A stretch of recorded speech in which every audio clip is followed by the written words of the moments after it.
Kailangan po natin ng Diyos araw-araw sa ating buhay. Kaya kailangan natin ang kaniyang banal na salita.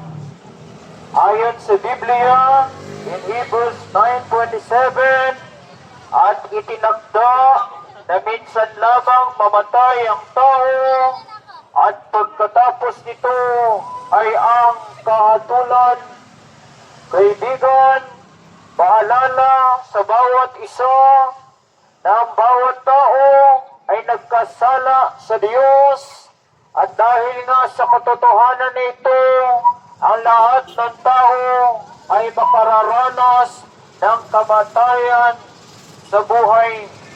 Darating ang panahon na kung saan babawin ng Diyos ang pahiram nating buhay, at pagkatapos ng kamatayan ay kahatulan.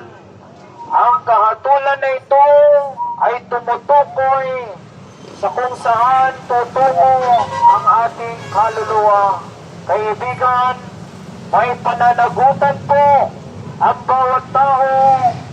2,000 years ago, Jesus Christ came into this world to save sinners.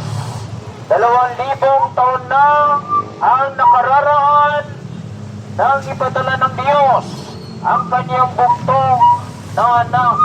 Walang iba kundi si Jesucristo na ating Panginoon. Si Jesus ay namatay sa krus, inilibing, at pagkatapos ng 3 araw ay muling nabuhay. Posible po ang kapatawaran sa ating mga kasalanan sapagkat may nagbayad na ang buktong na anak ng Diyos, si Jesucristo. Kaibigan, namatay na si Jesucristo sa krus ng Kalbaryo, kaya kumpleto na ang gawain ng kaligtasan, kumpleto na ang gawain ng pagtutubos. Kailangan lamang nating manampalataya sa buktong na anak ng Diyos, kaibigan. What must I do to be saved? The Bible says, believe on the Lord Jesus Christ and you shall be saved. Nanampalataya ka na ba sa buktong na anak ng Diyos? Nahugasan na ba ang iyong mga kasalanan, kaibigan? Kung hindi pa, manampalataya ka sa buktong na anak ng Diyos. Yamang si Jesucristo ay namatay, inilibing, at muling nabuhay. Inutos ng Diyos sa lahat ng tao ang pagsisisi.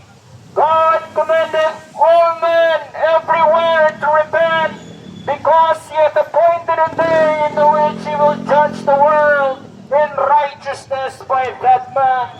Ang bawat tao ay huhusgahan ng Diyos. Ngunit salamat sa Diyos, si Jesucristo ay namatay na para sa ating mga makasalanan. May kapatawaran sa ating mga pagkasalanan. May buhay na walang hanggan sa pamamagitan ng pananampalataya sa buktong na anak ng Diyos, kaibigan. Nanampalataya ka na ba kay Jesucristo bilang iyong tagapagligtas? Napatawad na ba ang iyong mga kasalanan? Kung hindi ba, ipagkatiwala mo ang iyong buhay kay Jesucristo. Ipagkatiwala mo kay Jesus na siyang manunubos.